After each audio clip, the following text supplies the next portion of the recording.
Veligonda project గురించి మాట్లాడే అర్హత మాజీ ముఖ్యమంత్రికి లేదు.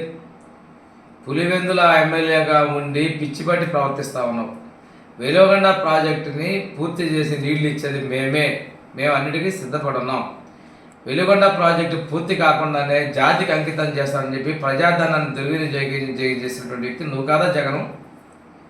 ఈ రోజున నీ ఫేక్ ప్రచారాలతో ఫేక్ తోటి ప్రకాశం జిల్లా ప్రజలు మోసపోతారనుకున్నావు. ప్రకాశం జిల్లా ప్రజలు నీ ఫేక్ ప్రచారాలను తిప్పికొట్టారు.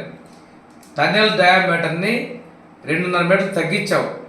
అంతేకాకుండా 2 టన్నుల మధ్య ఆనకట్స్ని 2 ఆనకట్లు పూర్తి చేయలేకపోయావు.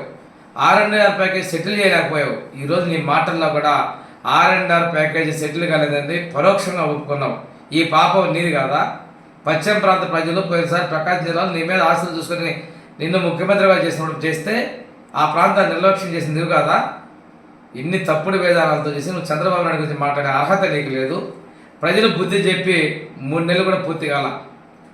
ఏదేదో మాట్లాడుతూ ఉన్నావు, పిచ్చి ప్రలాపన మాట్లాడుతున్నావు. ఈ ప్రాజెక్టును పూర్తి చేసేది పూర్తి చేసి మేము ఇస్తాము. నువ్వు పశ్చిమ ప్రాంతంలో నీకు ఓట్లేసినట్టు ప్రజలు నువ్వు నీ శాసనసభ్యులు మోసం చేశారు. ఆ రోజు తెలుగుదేశం ప్రభుత్వంలో 12 లక్షల రూపాయలు ప్యాకేజీ సెటిల్ చేస్తే 15 లక్షలు కావాలని చెప్పేసి డిమాండ్ చేసిన మీరు తర్వాత వచ్చిన తర్వాత ఒక